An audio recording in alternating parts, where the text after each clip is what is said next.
Provincial officials are providing an update on the closure of the Science Centre. Let's listen in. And the Science Centre administration have been contending with. We'll hear first from Ontario's Minister of Infrastructure, Kinga Surma, then the Chair of the Board of Trustees for the Ontario Science Centre, John Carmichael.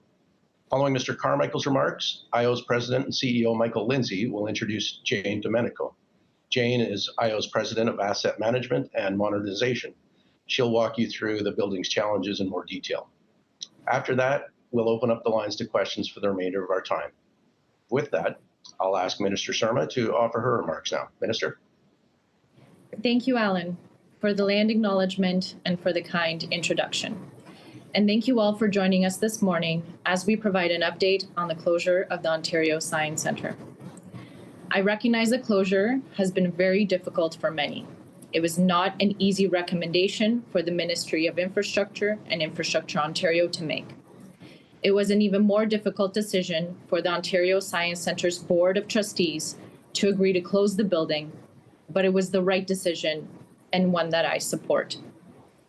The health and safety of the Science Centre's visitors and staff must remain top priority. Today, we will provide you with a peer review report, as promised, that validates the RIMKIS engineering report that was presented a couple of weeks ago that led to the decision to close the Science Centre. While there has been a focus on the roof and deteriorating panels, you will hear today that the Science Centre faces many significant challenges that would require nearly $500 million to repair. Change is not always easy, but the future for the Ontario Science Centre is bright. The Science Centre is going to be located in the heart of Toronto at Ontario Place with a continued and significant investment by the province of Ontario. We will continue to support the Science Centre and Infrastructure Ontario in identifying an interim location to deliver exciting science-based programming until the new state-of-the-art facility is built, where long-lasting memories will continue to be made and young minds will continue to be inspired. With that, I would like to hand it over to John Carmichael, the Board Chair of Ontario Science Centre. Good morning, and thank you, Minister. I want to start by saying thank you to everyone who has reached out to the Science Centre to share their reaction about our building's closure. It has been an emotional time for our staff and our board as well. For almost 55 years, our building at 770 Don Mills Road has been a magical place of discovery for millions of young minds. The love for science was sparked for so many of us and our children within these walls. I can promise you that our mission remains the same: to spark curiosity and ignite a lifelong passion for science, technology, and innovation for generations to come. As it stands, we can no longer do that safely or effectively in this building. The health and safety of our staff and our visitors, who are families, children, teachers, and students, has always been our #1 priority. The building's infrastructure is deteriorating, and it has been for years. The capital repairs required in this building go well beyond the immediate structural issues with the roof. These include the pedestrian bridge, the heating and cooling systems, the roof issues, and many more. These and other critical repairs would take years and require roughly $500 million to address. The pedestrian bridge was closed more than 2 years ago over safety concerns. Our team has been incredibly resilient, coming up with innovative solutions, but we know that it has had a negative impact on operations and our visitor experience. I love bringing my children, and more recently my grandchildren, to the Science Centre. This past year alone, I came twice with 2 different classes of grandchildren, and I've got to tell you, it was an incredible experience to watch them as they enjoyed the marvel of the Ontario Science Centre. But given the information we've received from engineers, we couldn't risk that for anyone's families any further. At the end of the day, we recognize as a board, there was no other choice. It was a very difficult decision and weighs heavily on all of us. But we are so grateful for the outpouring of love and support from everyone within our community. The heartfelt messages, personal memories, and offers of support and partnership have meant so much and will help fuel our excitement for the future. We are now focused on our next chapter and continuing to create that spark for future generations in new and exciting ways. The investment the provincial government is making in the future of the Science Centre is unprecedented, and we intend to create an incredible new experience for the people of Ontario. There is much work to be done before then, though. We are already moving some of our programming to other locations. Our camp started earlier this week in a local school, and we expect to welcome hundreds of children in July and August. We will also be running our youth innovation program for teens who live in the Flemington Park and Thorncliffe Park areas later this month. Our teams are working on partnerships and plans to deliver pop-ups, virtual offerings, and other innovative science experiences in communities, bringing the Science Centre experience directly to the people.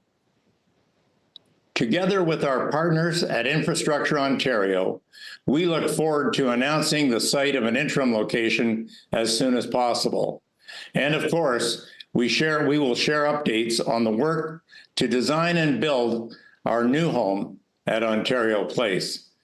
I'd like to now turn it over to Michael Lindsay from Infrastructure Ontario. Michael. Thank you very much, John. And if I could begin by offering a heartfelt thanks to you, board, to Paul and his team, and indeed generations of staff at the Ontario Science Centre that we've been privileged to work with at Infrastructure Ontario to maintain and to manage and to care for this facility that has inspired us all. Our deep, deep thanks. We appreciate your partnership. Good morning, everybody. As Alan said, my role here today, I think, is to introduce Jane. Jane is the head of the asset management team at Infrastructure Ontario. She's going to expand on the work that we've done with the Ontario Science Centre and several outside experts to identify, mitigate, and address the challenges at the 770 Don Mills Road facility and the health and safety issues the Science Centre is facing today. Jane and her exceptional team are responsible for the management of the provincial government's general portfolio of buildings and land. And Jane herself has more than 25 years worth of experience in real estate, asset investment, property, and portfolio management in both the private and the public sector. She's overseen a global real estate management company's national retail management practice. She's been a senior member of several other realty and real estate investment companies. I would read all of her experience and technical credibility into the record if I could, but we'd be here for more than an hour. So with that, Jane, over to you to provide an update with thanks. Thank you, Michael. And I want to thank everyone for the opportunity to speak here today. If we could proceed to slide number 3, I would like to start with our peer review. So first of all, peer review is a good engineering practice. And the importance of it cannot be understated. It has specific guidelines outlined, and this peer review by Van Boxmeer and Stranges Limited was undertaken by the principals of this organization. So very senior people who have significant RAC experience. And to conclude, what they said was that they supported the methodology of the RAC panels. They supported the delineation of the risk levels associated with the RAC panels, and more importantly, with the requirements that are needed at the Science Centre to address both the critical and the high-risk panels by October 31st, 2024. Those requirements are either reinforcement or replacement. If you can advance the slide, please. The next slide has to do with rack details. And we've been using this word rack, and I want to just take a moment to sort of break down what that means. So R stands for reinforcement. So that's pretty simple.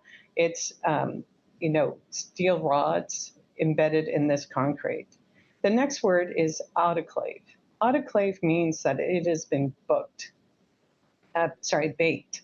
A chemical process has been undertaken that strengthens and creates these bubbles that you see, which is the A, which stands for aeration.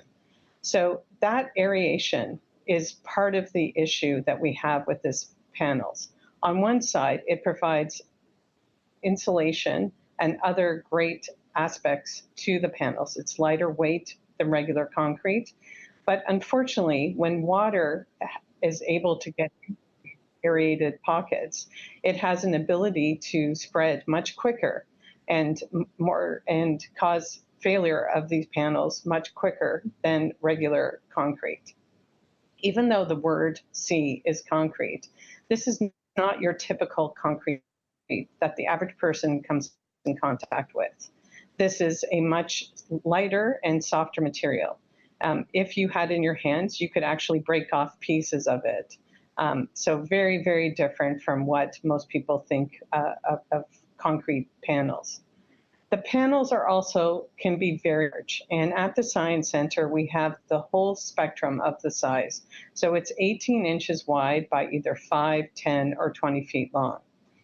And unlike other roofing systems, these systems are laid on the roof deck by tension and gravity. There are no clasps or any connections anchoring or securing them. The individual panels in the roof all have different percentages and types of critical risk. But you can't just look at the panels based on what one single panel risk level is. You have to look at it and see what is around it. What's the age of the roof assembly? Are there medium risks next to high risks? Are there significant number of medium risks surrounding just one high risk or one critical risk? So when you look at all those things, it really impacts the decision in terms of repair or replacement. The other thing is rack is a 30-year lifespan product. This building is 55 years old plus. And so we have exceeded the useful life here. The important thing to note is we do have to take action on both the critical and high-risk panels this year.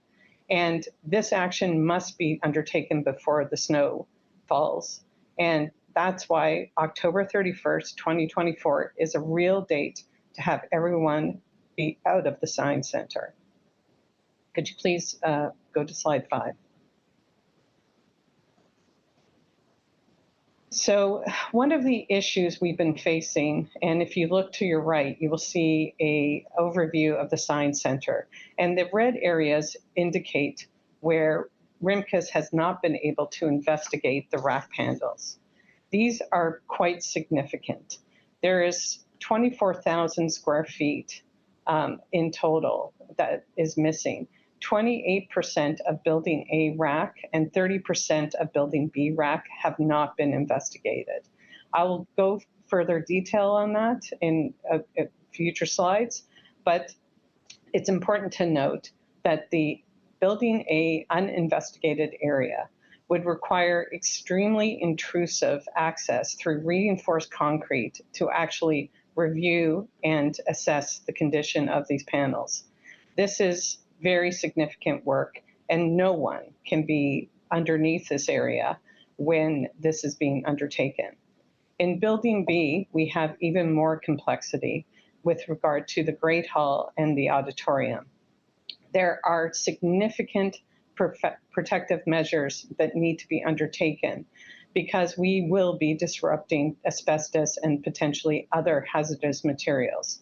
This will be contained during the investigation, but this is not something that we take lightly, and we have very stringent health and safety protocols that must be maintained during this period of time.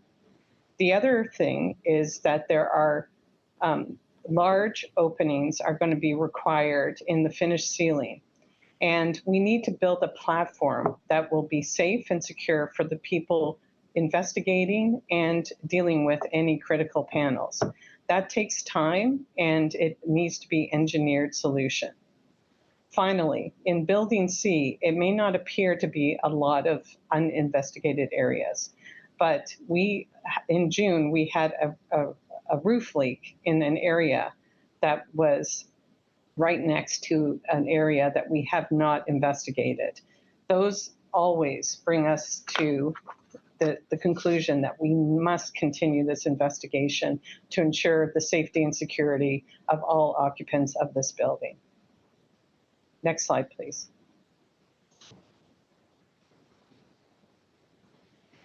So I want to talk about this asset. This asset is a unique, bespoke asset. It really is made up of 3 buildings: Building A, Building B, and Building C, as you can see on the attached. The building assessment conditions that Pynchon undertook went through all 3 buildings. And it's important to capture that these general conditions that are discussed and brought forward are based on standard construction and industry practices.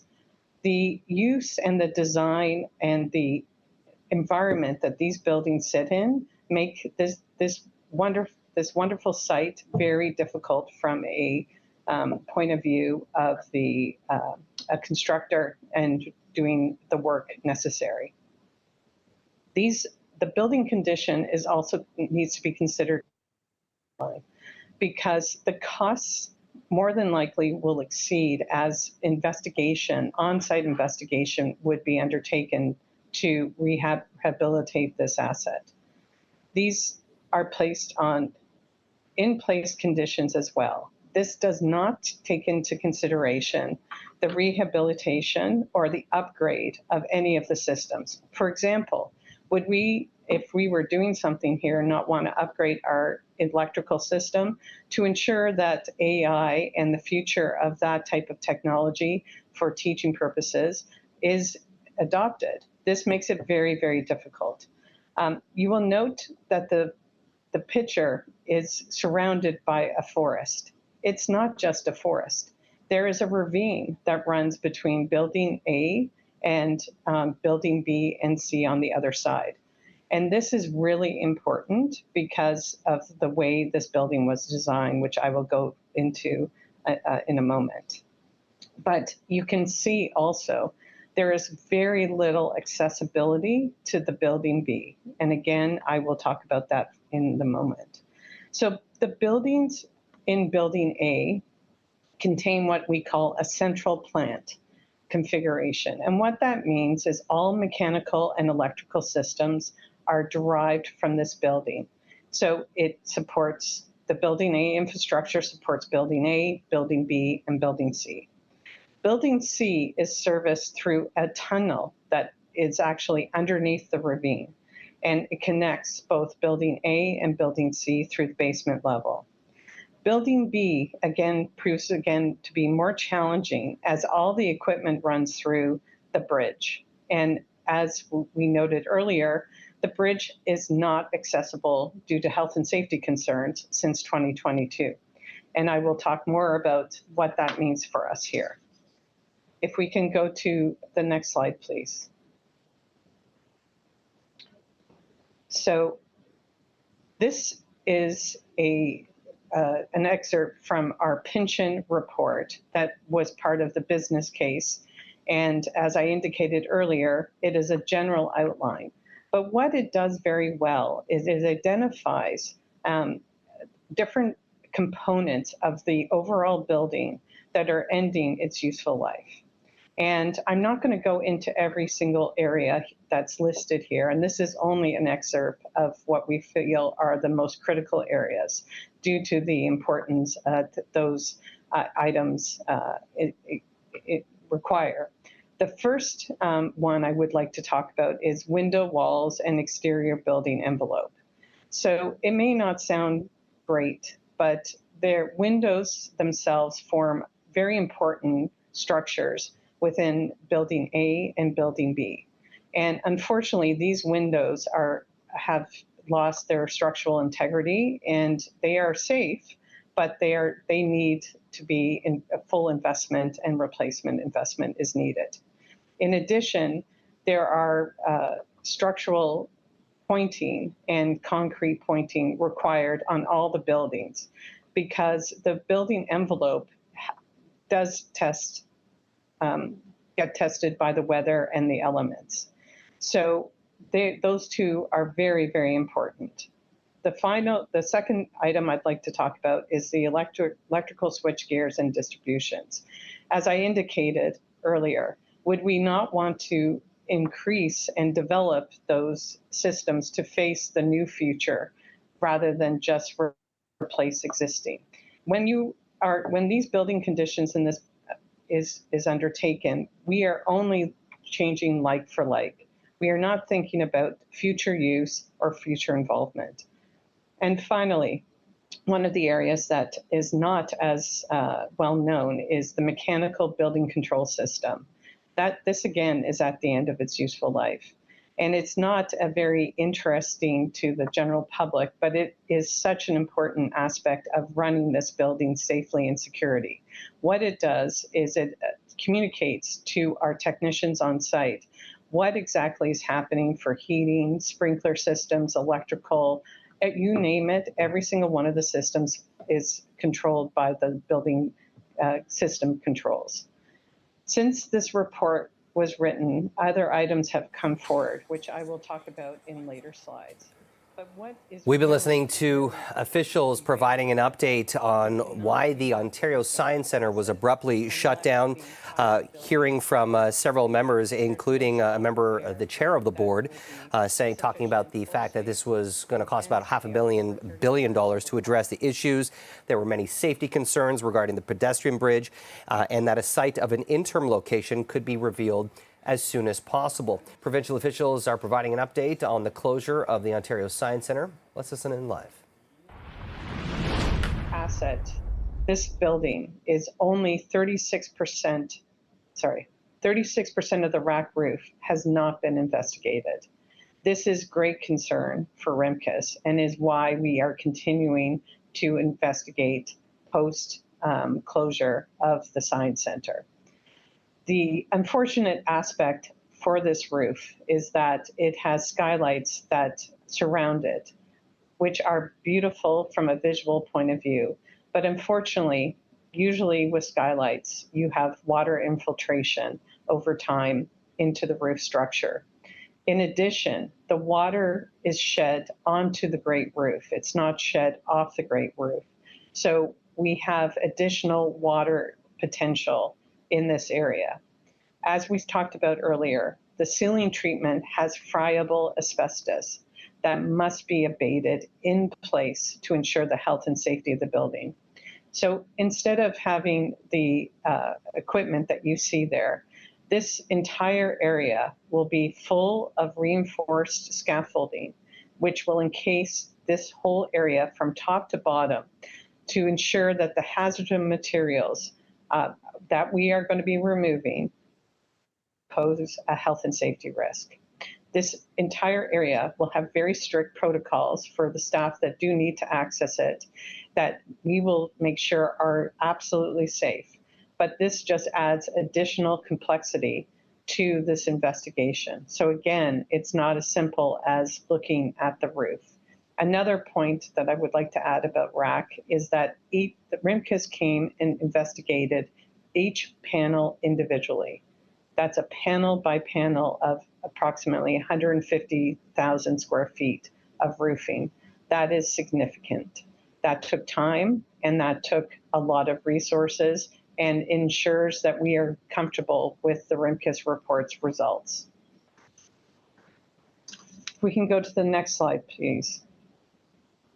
So this is Building C, and we had critical risk panels in a concentrated area in the back of house. So the public has never seen this view before.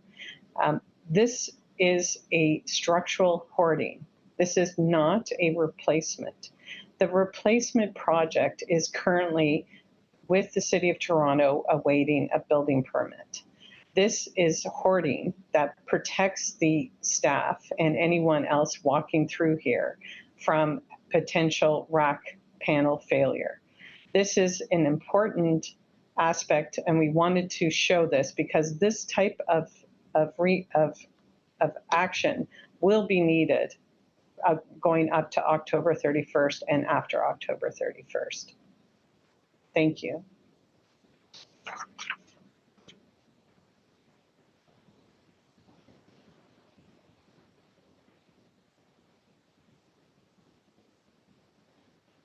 Thank you very much, Jane.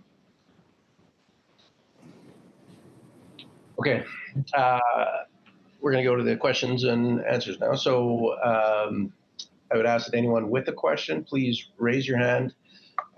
You can find that button at the bottom of your browser, and I'll call on anyone with their hand in the order they're raised. And a reminder, one question, one follow-up question per person. And then we'll give everyone a chance to ask their questions that way. So thank you. And with that, I'm just checking my list here. I have Tina Yazdani.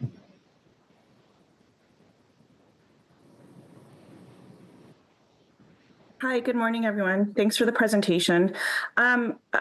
A lot of these issues that you guys have highlighted have been known about for years. So I'm wondering why investments weren't made earlier to address some of these critical repairs, including the bridge that's been closed for 2 years now.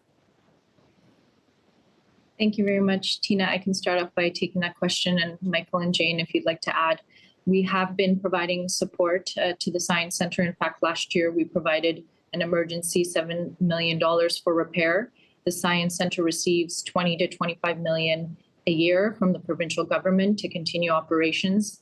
And as Jane mentioned, in Building C, for example, we're waiting for a building permit to be approved by the City of Toronto to repair it. Investigation is underway on the bridge. And then, of course, we had the investigation underway on the roof paneling. But you're right, there is a great need of repair. In order to fix the existing Science Centre, it would cost $500 million, which is one of the reasons why government made a decision to build a brand new Science Centre for the people of Ontario so that they can have a Science Centre for the next 50 years. Thanks, Minister. My follow-up? Michael was just going to add a little bit, if that's okay. Sure. Tina. Go ahead. Yeah. That's all right, Tina. Thank you. And I'm giving Jane a bit of a break, too. As we said in the last technical briefing, when buildings reach the end of life, 50 to 60 years, even when you've been managing those assets and making investments in them, as we have been working with the OSC team for decades, things begin to fail. And more fundamental life cycle replacement projects are needed. The bridge, the roof, the central mechanical system, boilers and chillers. That, unfortunately, is just where this building is in its life cycle. So now would be the time for any asset that is this age to think about what the future ultimately would be and whether those investments are going to be made. So I thought maybe that would help from the technical side just to more fully answer your question, Tina. Right. Tina, you had a follow-up. Thanks. I appreciate that. My follow-up is just there's been a lot of speculation about how much this temporary site is going to cost. A lot of speculation that it's going to cost more than making the repairs to the existing building.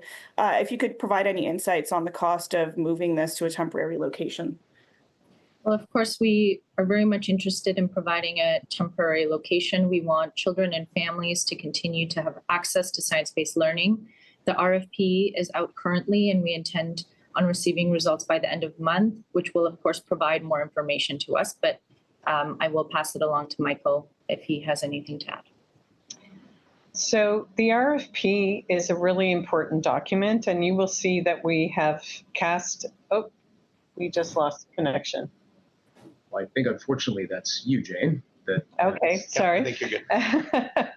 Sorry about that. So unfortunately, we're looking for a variety of types of potential uses.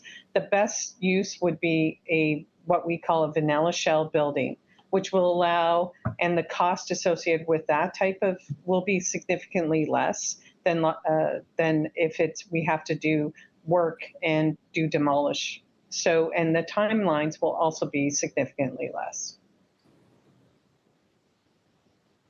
Thanks, Jane. I think we're just having some visual issues there. We'll fix it.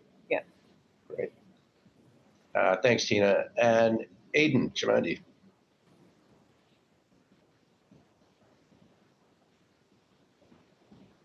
Just making sure you guys can hear me. Yeah. So, Minister Surma, I'm wondering if you can tell us why the conversations with the City of Toronto about future science programming at the, I guess, legacy site haven't happened yet, and when they will happen. And thank you for the question, Aidan. We have had very preliminary discussions. Obviously, we did not anticipate to have this challenge with the roof occur. We had to manage that, of course. And again, I thank the Science Center board for making that difficult decision. But coming out of that, of course, this will be on the top of the agenda for the next time that I see the mayor. And I know she's keen on having those discussions as well. And so we will continue to work with the city to discuss science-based programming on site and what is possible. And we asked this of the premier yesterday, but didn't really get an answer. And just kind of given the potential severity of the issue, I'm hoping you guys can afford us that. So on the rack problem, we've been told that other public buildings have the same issues, including schools, and they aren't closing completely. So like I'm hoping we can get an actual explanation as to why the Science Center needs to close completely when schools, where kids study, don't really have to. Yes, and we are taking this extremely seriously. I've already begun conversations with my colleagues, other ministers in government, and an investigation is underway, and I will pass it over to Michael. And I think Jane will take that one. Thank you. So the peer review that is being released today, which has been the white paper, the peer review of the white paper will be released today along with the white paper. This forms a very important knowledge base for our review across other ministries and other GREP portfolios. In addition, that the Science Center is very unique in its structure, its location, its construction methodology, and it has significant issues in terms of bringing construction materials specifically for Building B. So all those things are quite different from a school, which has access from 4 walls and is much easier to undertake than the Science Center itself. Thanks, Jane. Next, we have Brian Lilly. Hi, I'd just like to ask a bit more about asbestos. It was mentioned a few times. How widespread is the asbestos in the Science Center building? Does it pose problems for health and safety of workers that are there now? Is it falling, flaking, disseminating through the HVAC system? What's the status on asbestos? So I'm happy to handle that. We have a very robust asbestos report undertaken by Pynchon. Pynchon is known in Canada for being an environmental expert as well as a building condition expert. They have tested the building intensively, and we have very strict protocols of how to handle the asbestos-containing material. Unfortunately, a lot of the material that we have is not easily reached, given the ceiling heights and given the structure around it. So we believe it's a very safe building to be in. We also, just in the fall, undertook air quality readings and portions of the building just to double check asbestos and any issues associated with that. Thanks, Jane. Brian, did you have a follow-up? Yeah, the 2016 report from IO recommending moving the Science Center to Ontario Place.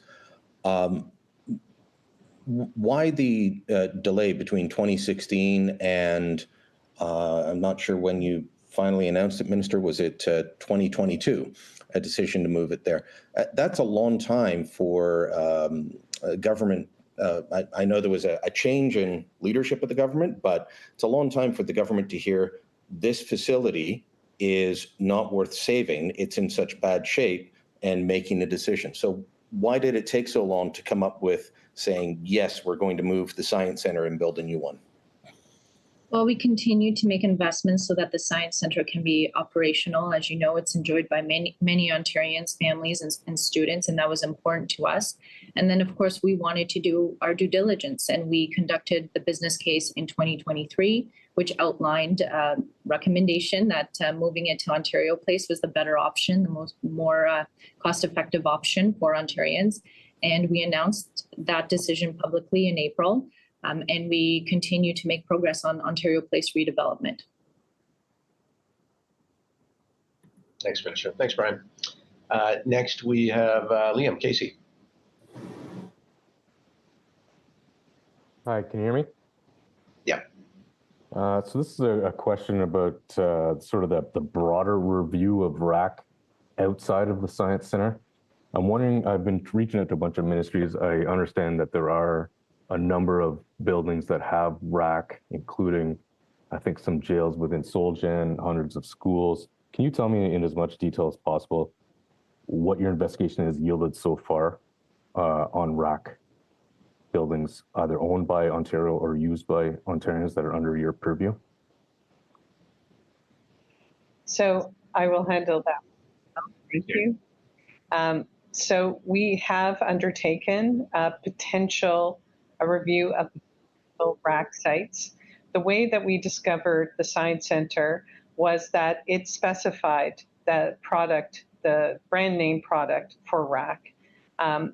Where we are investigating is areas that say concrete, which can be poured in place concrete, but we were not able to determine if this is poured in place concrete or another type of concrete panel, including RAC. So these are potential sites. That investigation is underway, and at this point, we have nothing to report in terms of discovery of RAC. Okay, and so we've been listening to provincial officials along with experts providing a detailed explanation as to why the province went ahead and abruptly shut down the Ontario Science Centre. We've been getting a lot of information about the status of the building, the integrity of its structural integrity, and the reasoning why they went ahead and shut down this building. We're going to have a lot more reaction to that as we make our way into the rest of the morning and afternoon. Right.